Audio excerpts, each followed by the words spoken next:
Good job. Welcome, everyone. This is the AI Tools for Teachers webinar. Just a quick reminder about Zoom. We're quite a small group, so you can feel free to unmute yourself when you want to talk to the group. But it's usually helpful if you keep your video off for bandwidth purposes.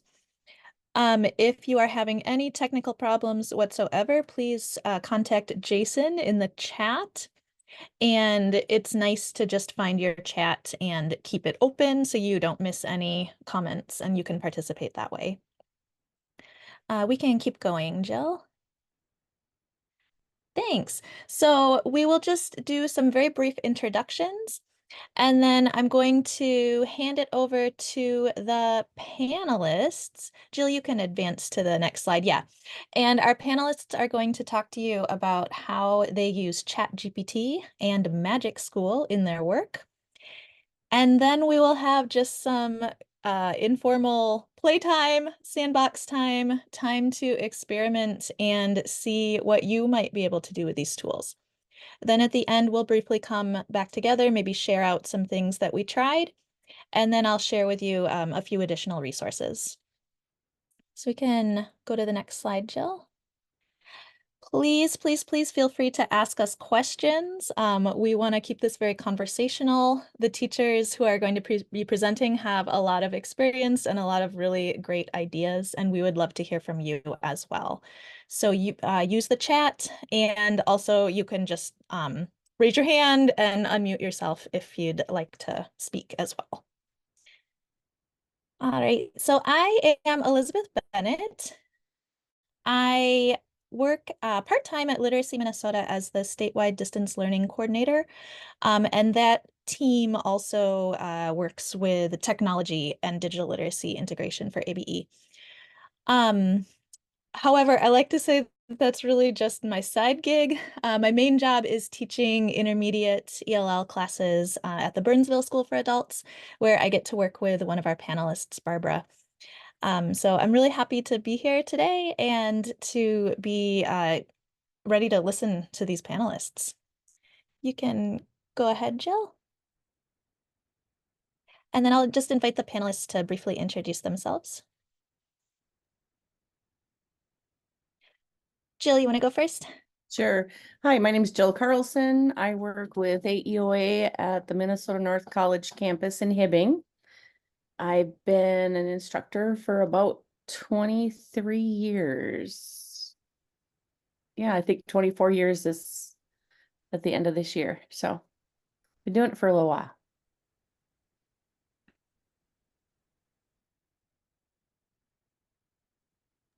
I'm Barbara Gorski, and I work with Elizabeth. And I'm coming up on my 1-year anniversary of teaching in the Burnsville School District with adults. And I'll tell you more about me as we progress. Great. My name is Kelly O'Brien. I work at the downtown Minneapolis jail with the Hennepin County Sheriff's Office HOPE program. I teach GED classes, math, social studies, science, and RLA. Thank you.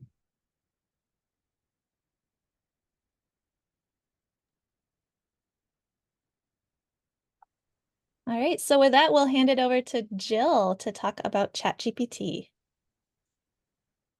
All right, so I chose ChatGPT because that is one that I'm kind of exclusively using. I really enjoy it, and so I've got the most experience with it, and that's kind of why I chose this platform to share with you guys today. I noticed in Elizabeth's slide that she used AI to do her avatar, and I also went into a chat illustration and asked chat, what would you look like as a human? And this was a picture that chat came up with. And then for fun, for the next slide, I asked chat, what would you look like as a robot? So it's kind of fun. You can interact and ask different questions, and it's almost like you're asking someone, not a thing. So I actually asked chat, what is chat? What are you? And the answer it came up with is it's an AI-powered language model developed by OpenAI, and it generates human-like text based on input trained on vast internet data for broader understanding. Simply put, it scans and digests and eats information, and when you ask it questions, it puts things together and hopefully gives you the answer that you're looking for. Different ways you can use ChatGPT. Just asking questions. There's a little sloth there. I could ask a question like, where do sloths come from? And from that, you can just continuously ask questions about sloths, and you'll just get more and more information than you ever even really thought you wanted to know about sloths. It's kind of, there's no advertisements, there's nothing else to digest except information that's giving you. And I really like that in comparison to like a Google search. It can generate things for you, which is, I think, can be a problem with our students. They would like chat to generate and they'd like to put their name on it and turn it in as their own. And that's something I think using chat as a tool is something that we really have to think hard about with our students and continuously reinforce that idea that the words that come out are not theirs and they need to treat those words as such. So it can assist with research by summarizing. It can enhance your language learning through conversation practice and vocabulary. Some other things, boy, teachers, we can just use it for just about anything that you can come up with. You can have it help you write lesson plans. It can correlate things like our CCRS numbers with ACEs, take a lesson and add some things on it that will make our lessons follow digital literacy. It's just a great tool to use. We can, in our adult classroom, can be used, and this is kind of what I have used it for. So research assistants, it will help answer a lot of questions. And sometimes my students will struggle with what questions to ask. And I think using this interface is really helpful because there's really no wait time for an answer. Like, oh, let me check that out. I'm not sure how this works, that works. It's kind of, you ask the question, you get your answer, and you can move on to the next question. You can use it as writing support. It helps generate ideas, and we're going to kind of do that a little bit in our practice on the next slide. It's just a quite amazing tool to help reinforce the lessons that are happening in the classroom when they go out on their own and have to try and make these things look and work the way that their instructor would like it to. You can interactive.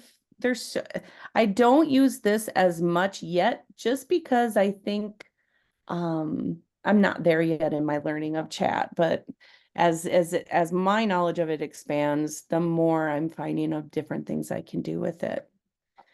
Also with that bottom, we have create and tailor lesson plans to include these.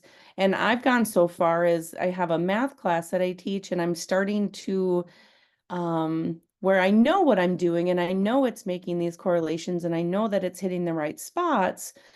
It will write it down for me and say this lesson hits ACEs, you know, plan 2, section 1.3, that kind of thing, which is very helpful for accountability. So I really like it for that as well. Does anybody have any questions yet about chat? Jill, in using it for research, have you ever had any problematic experiences where it made things up or told you things that were biased or misleading? Not necessarily. It does have a problem. Find me an article on this.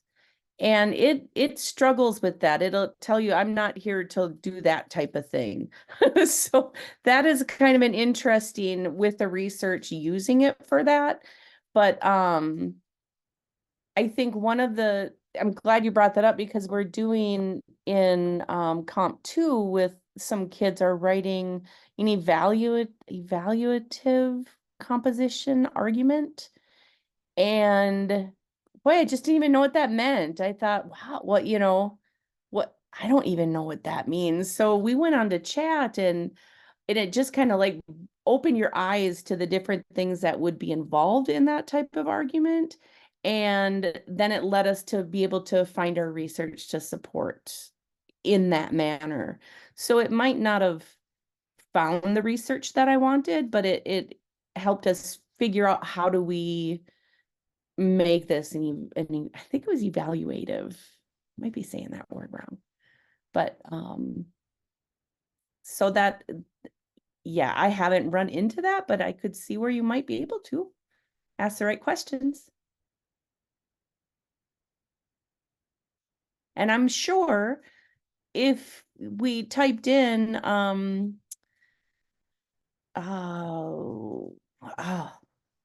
if we asked a question, we could premise it without bias. And that's something that it would do. Any other questions? Has everybody in this group seen ChatGPT in action? I had a question, Jill. Yes. One, what levels do you use chat with? And then when you're using chat, is it in the context of your learning management system? So if I was using Google Classroom, would they cut and paste things from ChatGPT into there as answers for things, or how does that work get processed? A lot of times let's say it's okay. So I'm teaching on campus.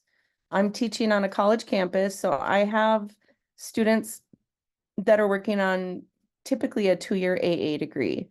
We're using chat mostly in their developmental reading and writing classes and in the composition classes.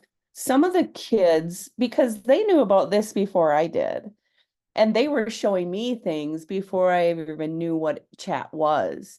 And they were using it a little nefariously, if you will, just maybe copying a question, putting it into chat, then copying the answer, going back into Microsoft Word or discussion if they're online, and pasting it into their Microsoft Word document. So that's how they're taking data back and forth. But if like today, I'm just going to real quickly, we're going to try to have chat write us an outline. And that is something that after the outline was written, that we would print or bring over to Microsoft Word, because that's what they're using, or Google Docs, and manipulate the text from there.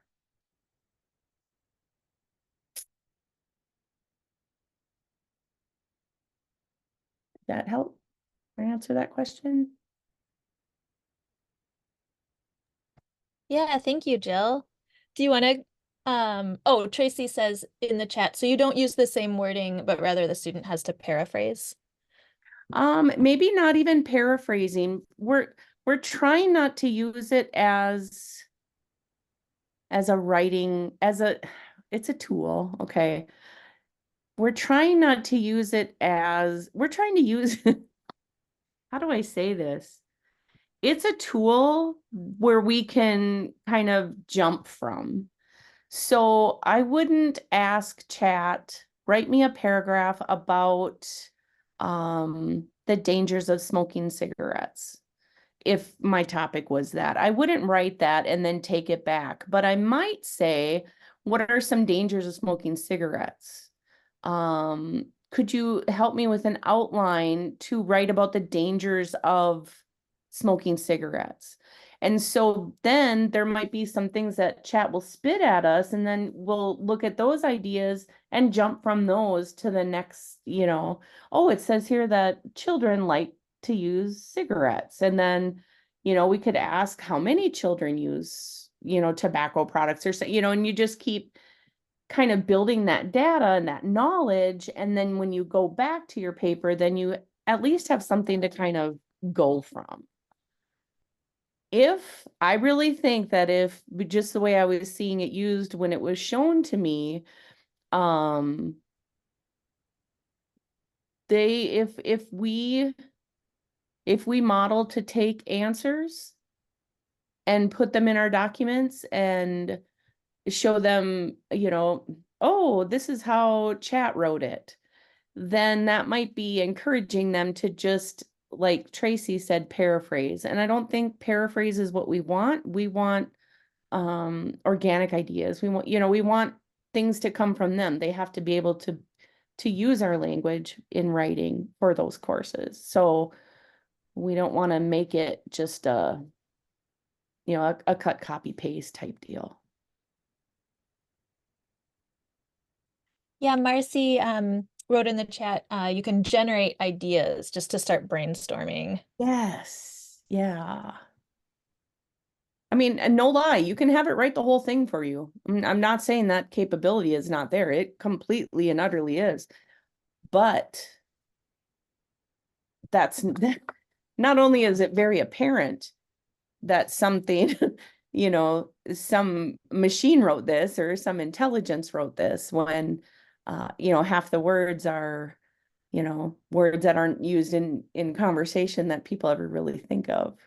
Because chat does have some flowery words. Really nice ways to say things. So are you ready to try something? Yeah, let's do it. All right.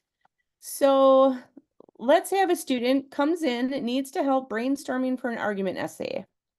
Using chat as a tool to help brainstorm ideas and create an outline. So that's kind of my goal. You know, we want to brainstorm and we want to create an outline. So do I just hit, I have to jump out of this, right? So I actually linked it in the slide, Jill. So if you see where it says ChatGPT underlined, I think you can just go there. New window? Either one. There you go. Okay. We're seeing. All right. So getting an account is just as easy as getting an account. Don't have one, sign in, you give your email address, kind of a password. Sometimes it's busy. I have gone into chat where it'll say too many users are using this right now. And you have to wait, but that seems to be happening less and less. Probably as they get more servers going. Okay. All right, so I'm going to interact with chat as if I'm talking to chat in first person. It just seems right that way. So I have to write an argument essay. I don't know.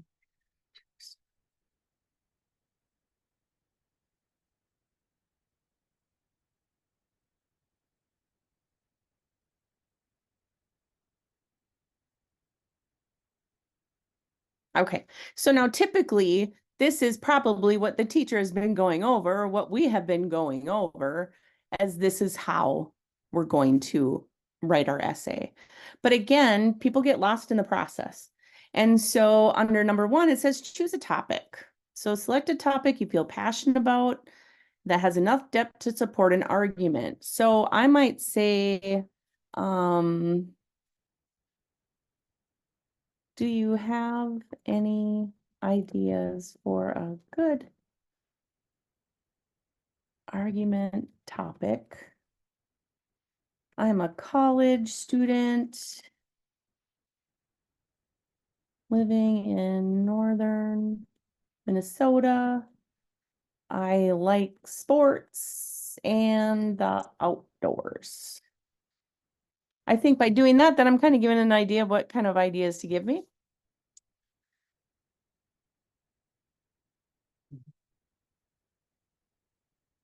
So this is kind of neat because these are things that, you know, a person may have never thought about. What typically happens with the argument essay is the iPhone better than the Samsung, or, you know, things that they don't interest them, so they don't want to write about them. So if they gives Chad a little idea, this is how I am, or this is kind of what I like, then that maybe can point me into the right direction. So I can scroll up. It's going to kind of remember everything that it's giving me. So I can continuously go back and forth. So after choosing a topic, I want to do some research. Well, I guess I'm not really ready for research yet. So I can go back and then maybe I'm going to pick my topic. So somebody pick one of these topics. How about the role of women in extreme sports? Sounds good. Okay. Using number 4. Brainstorm some ideas to research. And I think knowing the right questions to ask is really imperative here too. And they get really, really good at it.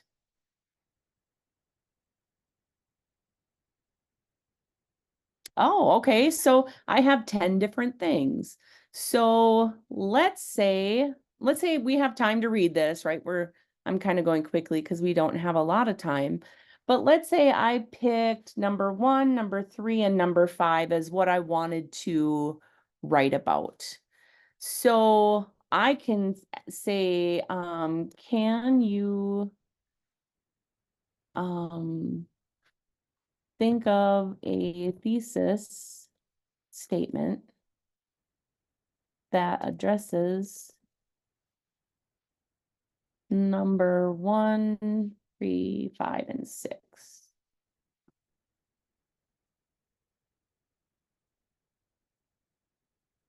So again, I can see how chat's addressing the subjects that we chose, how chat is using these things. And then I can take something like that and say, okay, this can be a really good idea of where I'm going with this paper. And again, a lot of talk is happening with this. We are looking at the ideas, we're talking about the ideas. It's not happening this fast, but I'm sure you understand that part. So now let's just say something like include the thesis and create an outline that I can follow to write my paper. How about include 3 bullet points for each area?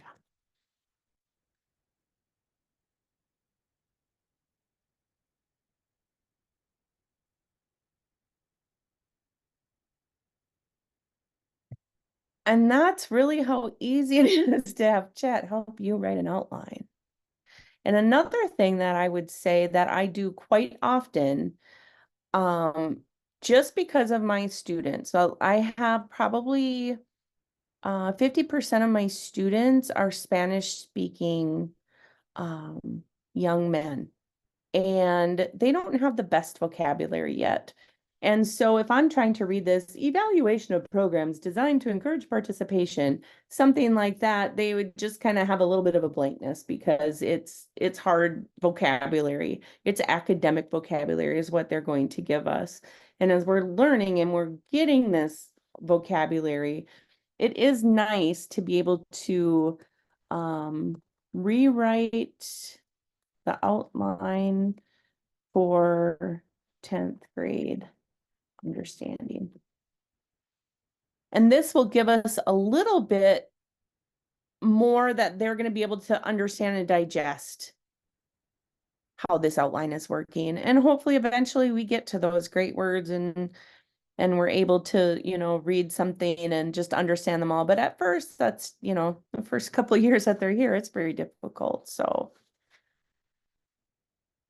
and so if I were to do this, I would take that, I would just copy it.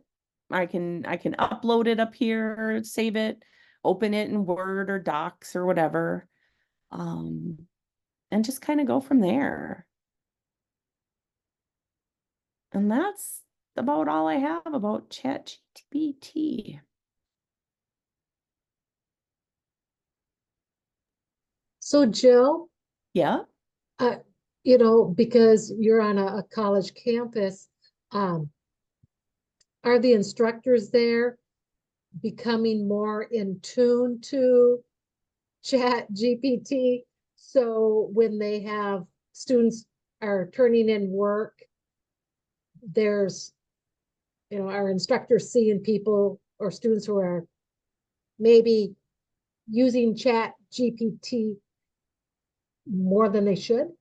I think more last year when it was really done under the radar before we knew about it. Kids are turning in some pretty fantastic things, and it was more thought that, are they paying somebody to write their papers? And it's nice to be on a little campus like we have, because we know the instructors, we talk with the instructors, and we have one instructor that, because I've used this so much, will kind of send me things and say, Jill, what do you think about this? Does this look like a student work, or does this look more like AI?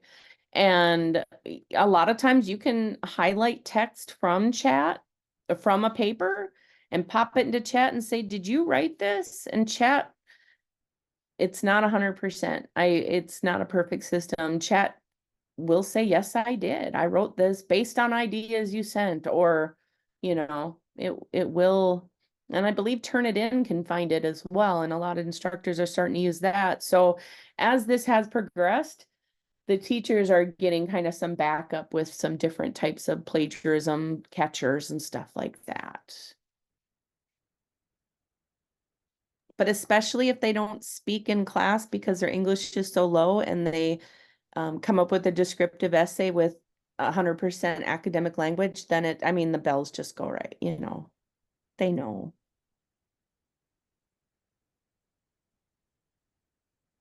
Yeah, another idea for addressing that issue is requiring students to show the version history of their document. So you can see, okay, you copied and pasted in this huge chunk of text, but then you need to revise it and make it your own. Sure. Yep.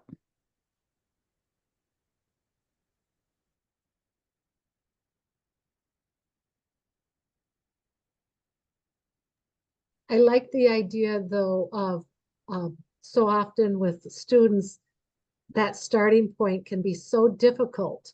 Mm-hmm.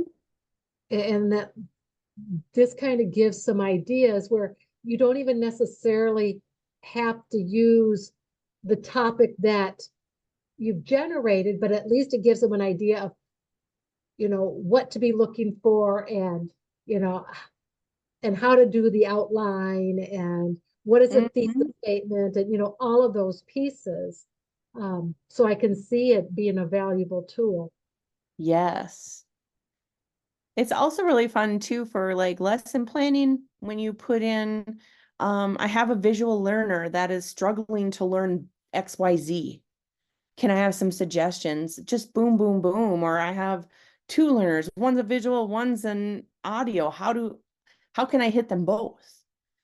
And it's amazing. It's, you know, stuff you do gather institutional knowledge along the way, but I mean, there's not answers for everything. And chat, of course, isn't going to give them all, but wow, it's pretty amazing. I haven't really been able to pull it yet. So.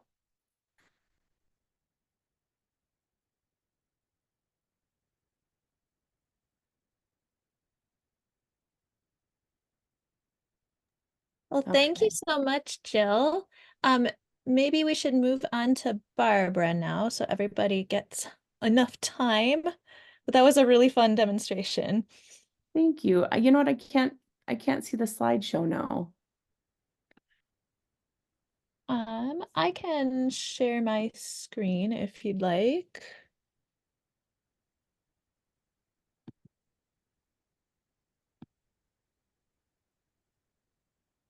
I probably have Well, to I start. can start talking as we're looking. I came from a different world. As I said, I've only been teaching adults ELL for about a year. A previous life was that I was a university professor here in Minnesota. And so I started volunteering to teach English and I fell in love with it and decided to leave the university and get another degree so I could come back and talk and teach ELL. I thought this sort of represented me.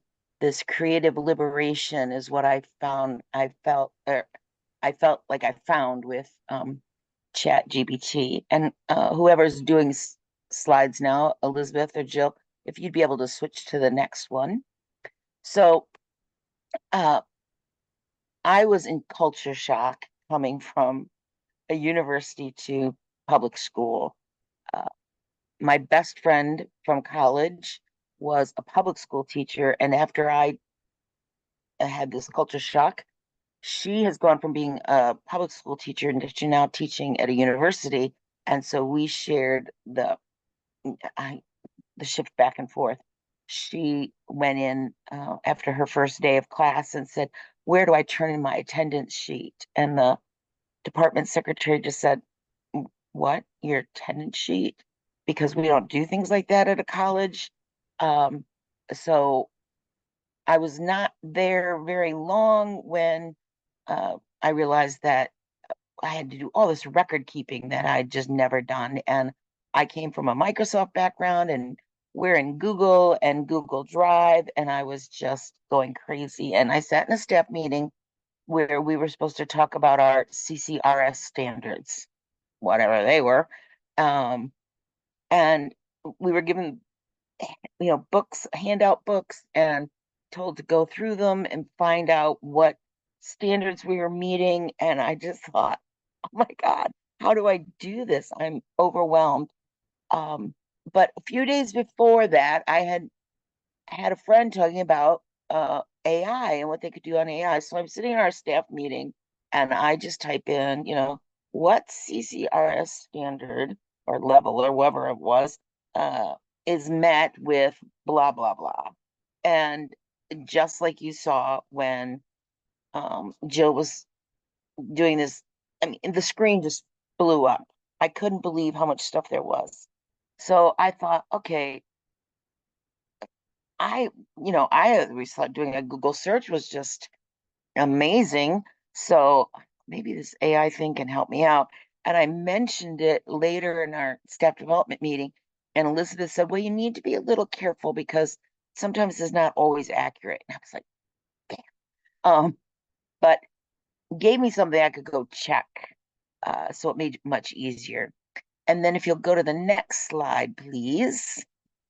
So a couple of weeks later, I'm waiting for my daughter. She's with her mental health therapist. I have the 55 minutes. I forgot to bring a book.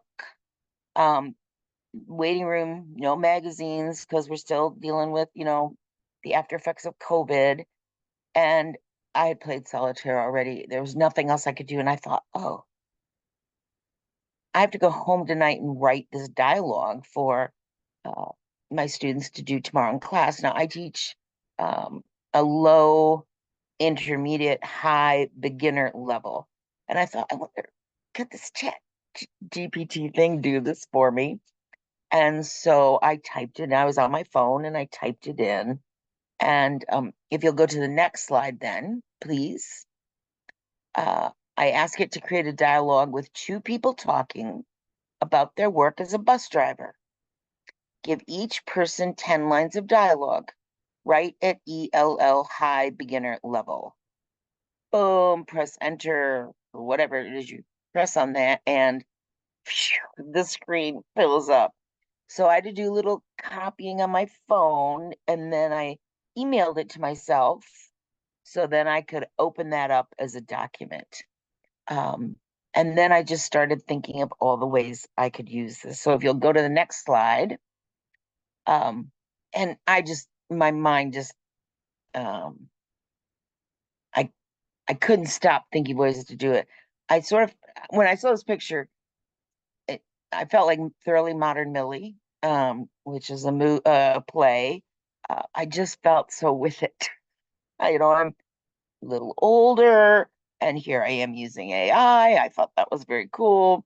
I felt very creative, like Frida. But I also was a little, oh, I see, I split that word wrong. A woman with a secret. Like, is it okay to use this? Like, I just didn't know. But as I'm sitting there waiting for my daughter, I put in different number of actors, like 3 people talking, and have them talk about their job as marketers or working in a grocery store. And I tried all the different ELL levels, and there was nothing I could ask it to do that it couldn't do. So if you'll go one more slide for me, I thought, oh, I've been trying to figure out vocabulary. So I said, create 20 ELL, high beginner vocabulary words. First, I just did the vocabulary. I thought, oh, now I'm going to have to look these definitions up to make sure, I have them accurate. I mean, I can tell you what asthma is, but do I have it accurate? So then I did, the words and the definitions. Oh, and then I did it again and give me examples. And it did 20 of them. I did it today just to double check. It took me 43 seconds to have 20 vocabulary words that are pertinent at their definitions in an example. And all I had to do was cut and paste. It was pretty phenomenal. And this just goes on and on to the whole 20 of them. And if you'll go one more slide for me, please. Then here, I was wondering, like, can it really differentiate the levels of ELL? So I asked the same question. 5-sentence conversation between 2 people who are talking about being plumbers for beginner students. And it did that, took 4 seconds. Then I said intermediate students. And then I did advanced, took a little longer. But it's also a longer conversation. I could also ask it to create conversation using the vocabulary that it had just generated, so I could reinforce that. It was really pretty amazing. And if I remember, if I remember correctly, I have one more slide. Oh, so I was using ChatGPT because I use Chrome. But in talking to our tech person, I said, I can't download ChatGPT. I have trouble with that word, chat on my work computer. And he said, well, we really want you using Edge and Copilot. So I did a little picture here for you of a Copilot on the Edge to try to help you remember what it's called if you're using Edge system. I've had it write my learning objectives. I've had it write activities, create activities. Please identify 14 activities I can do to help students learn about money for ELL high beginner. What are appropriate learning objectives using? Oh, good. Thank you, Elizabeth. Copilot coming up. Well, and the question I see is compared to Chat GPT and Copilot. I've just used Copilot a little. When I used it, I found it as easy to use, and I didn't really see any big difference. I can use chat. Elizabeth taught me this just by going to chat, and I don't have to download it. So even though our tech people want us using Copilot, and other people are saying they go back and forth, Kelly, between the Bing search engine and Copilot. So I haven't experienced a huge difference, but I asked that question to the group of presenters this morning, and I don't think any of us have cross-pollinated enough to really have a full sense of that, but I haven't experienced a big difference with them. So those are some of the ways I've used it: create vocabulary, create learning objectives, create class activities, see which standards I'm meeting. I've just found it amazing, and I have yet to get over the factor at how quick it is. It's just phenomenal. So I'll leave it at that. Thank you much. Thanks, Barbara. I see Jason is raising his hand. Oh, In regards to Copilot, one thing that Microsoft is doing with Copilot is part of their marketing thing is that at some point, if your business or university has all Microsoft stuff, then you'll be able to tell it to go in and write a contract like we did last year, including these contacts from our contract address book. So it'll be able to use your own information to create new documents rather than using Wikipedia or something. It'll focus on using a company's or an organization's own material as its database. thanks, Jason. That's great.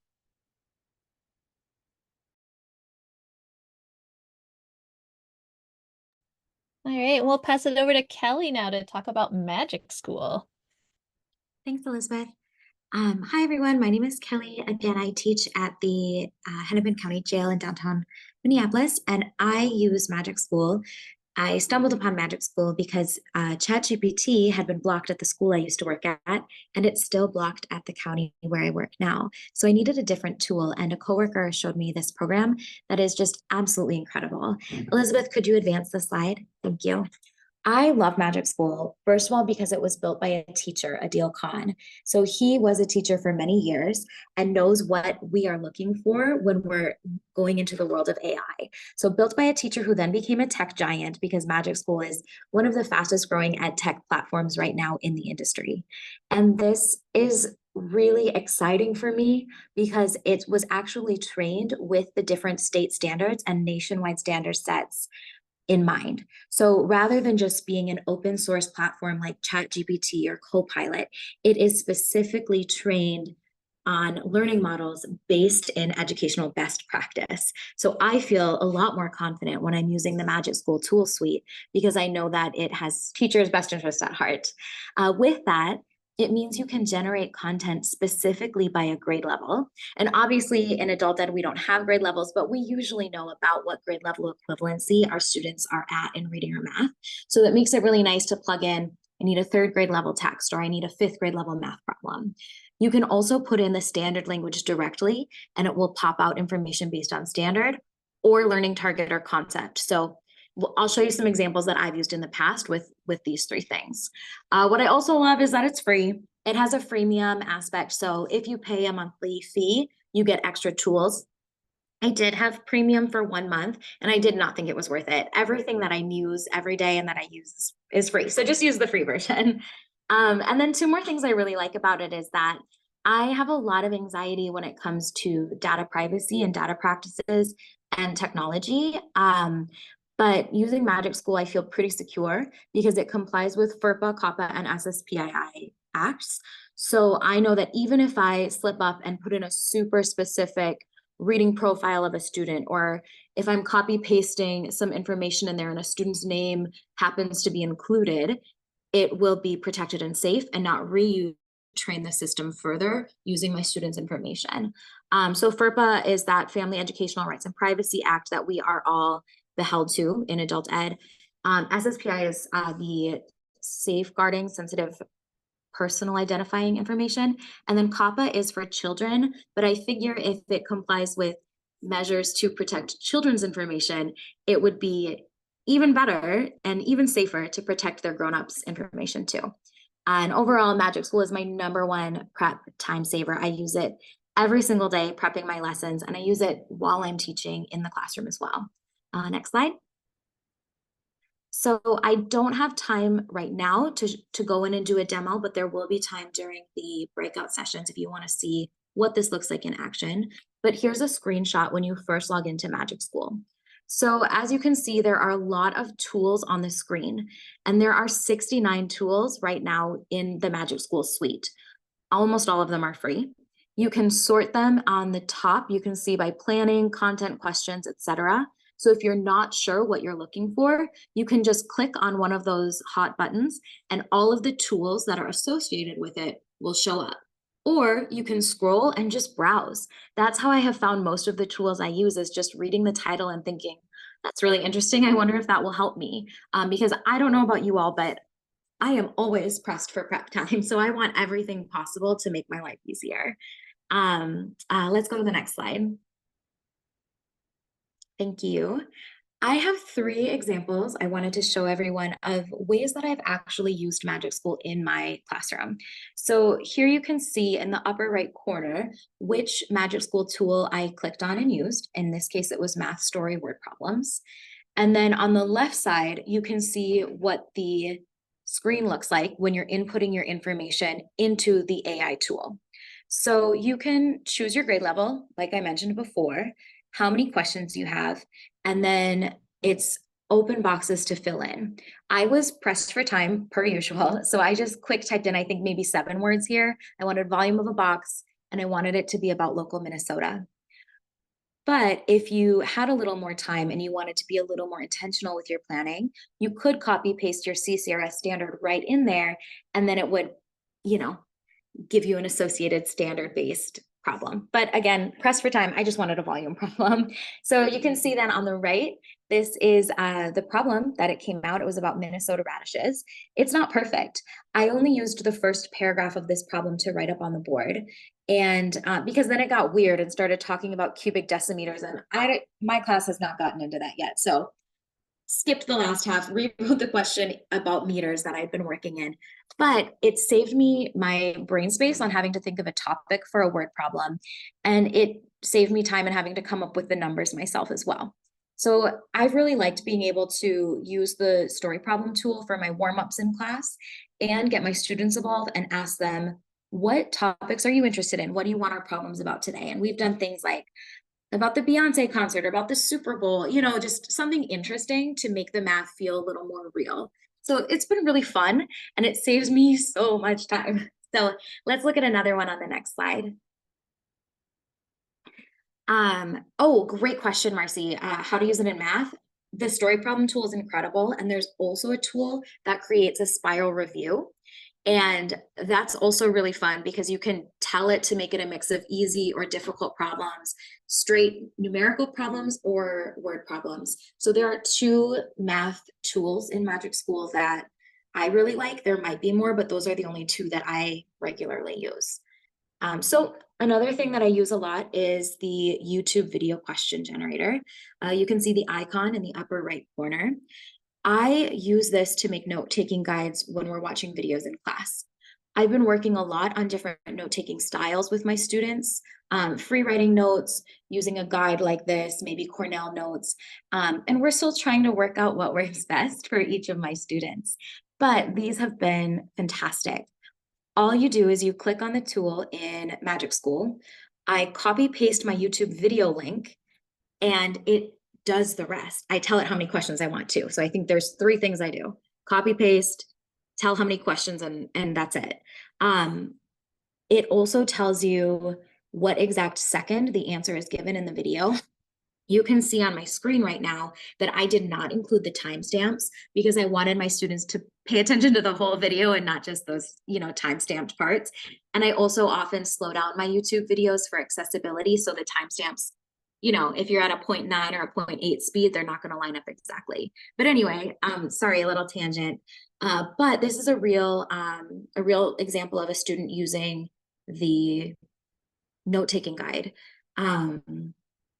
Yeah, any questions about how to use this tool specifically, or does it have an answer key? It does. The answer key is really wordy. I personally wouldn't give the answer key to my students because it's written at a very high level, but it helps me when I'm grading it later. And do students need a username and password? I don't let my students access Magic School on their own. It's more a tool for teachers, but I create the documents and print them and give them to my students.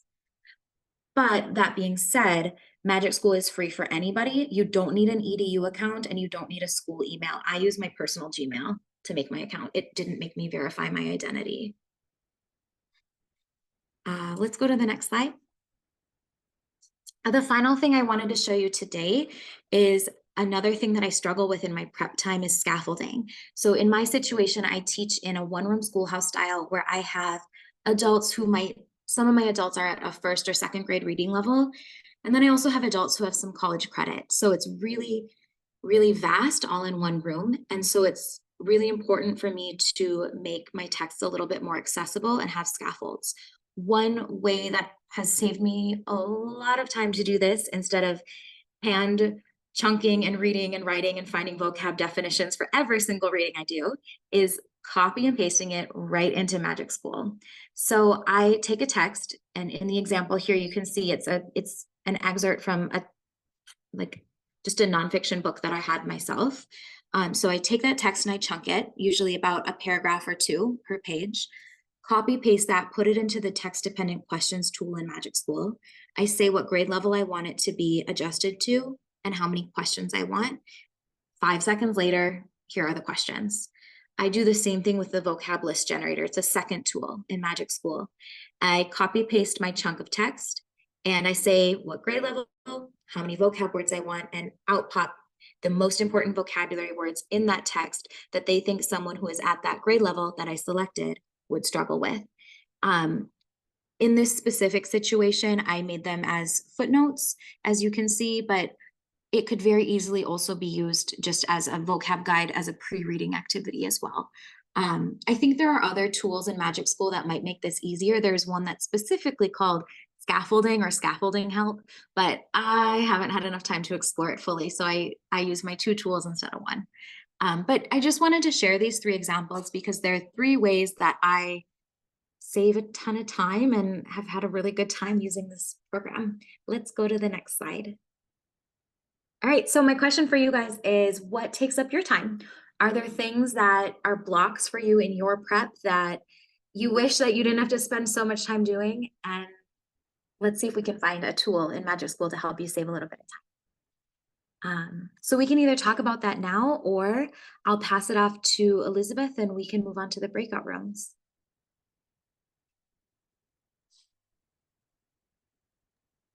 Yeah, I think we have enough people here now. We could probably get some nice breakout discussion going. So this is going to be a choose your own breakout situation. We'll have the presenters in the rooms to help you. But we want this time to be useful to you. So you are going to go to a room based on the tool that you choose, either ChatGPT or Magic School. And then we're just gonna really have some playtime. You can open the tool on your own device and play around with it as you wish. But we have found that some AI tools are blocked by certain districts if you're not at home right now. So the presenters will be able to share their screens. I think most of us are at our home right now, so we're not blocked. We'll be able to access the tools. And then if you're having any trouble, we can share our screens and we can just work together collaboratively. So with that, I'll have Jason open the breakouts. Let's do 15 minutes and then with a 1-minute countdown to come back. And also, I think we can pause the recording at this point.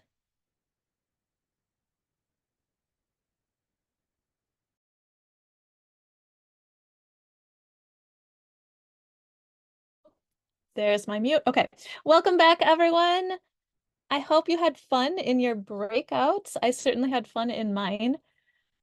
If you wouldn't mind sharing out, please, you can just type in the chat if that's more comfortable for you, or you're welcome to unmute and tell us either something you created or something you learned today, or something that you are planning to try on your own.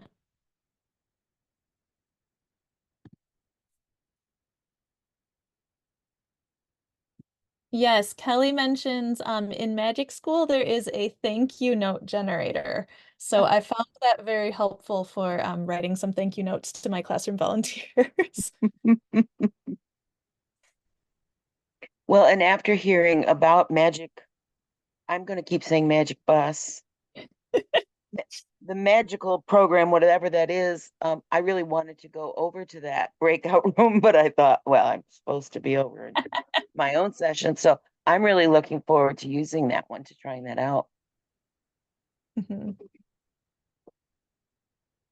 Jill says she's going to spend a good chunk of her spring break next week in Magic School. Yeah.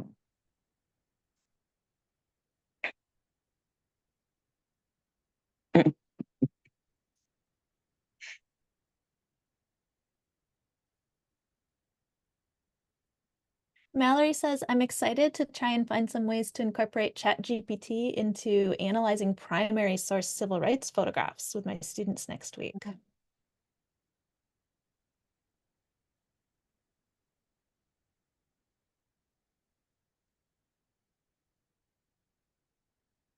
Mallory, if you're able, would you mind saying a bit more about how you plan to use it with photographs? Sure. So I was chatting with our small group about, I had plugged in, right now we're looking at political cartoons, and the political cartoons were not lining up. So what I would plug in as an image address was then analyzing a really good analysis of a different cartoon. So unfortunately, it wasn't working for political cartoons, but the analysis were amazing. I was really impressed. So then I went to like, well, what's my next assignment in terms of social studies? And that would be the primary sources of photographs and civil rights when we do some reading and writing about civil rights. And so I think I had just plugged into ChatGPT. Looking for write a summary about a primary source civil rights photograph. And so ChatGPT gave me the March on Washington photograph. And I mean, so obviously the student could then find that photograph and went into a beautiful summary about what the photo depicts, what it conveys and serves as. I mean, like 3 beautiful paragraphs. So I think, we were discussing the idea of having that higher level thinking, and that analysis is so challenging, but to use as either as mentor text to get it going, and then to now let's try to use some of the academic language as we find another photograph to analyze. Yeah, I love that. Using it to create mentor texts, or Kelly was talking about how she used it to create exemplar texts. And not just, sometimes you want a good example, sometimes you want a not so good example, so you can compare them. So it'll create those for you.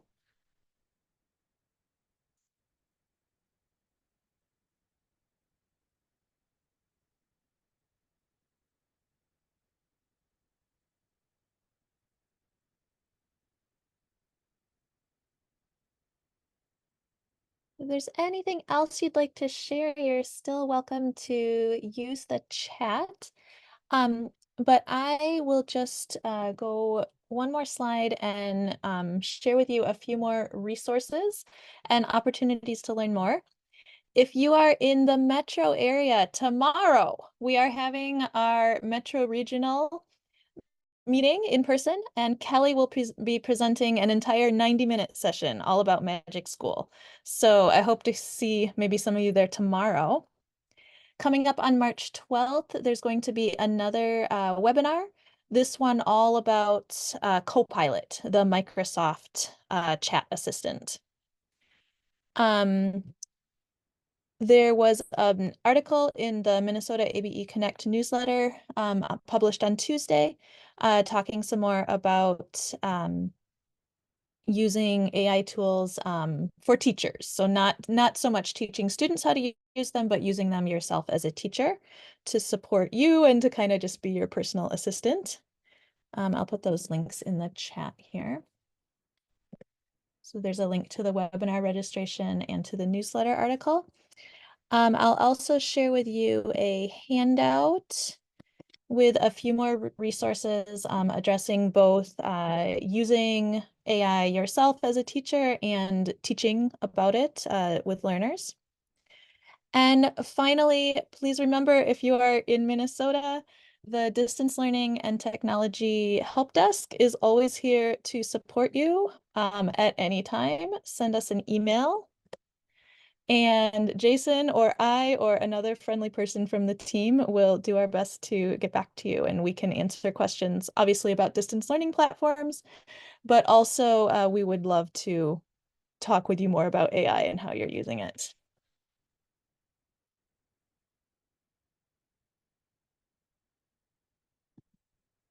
Well, thank you so much, everyone. I know it's late in the day, so we can just end a few minutes early. I don't think there's anything wrong with that.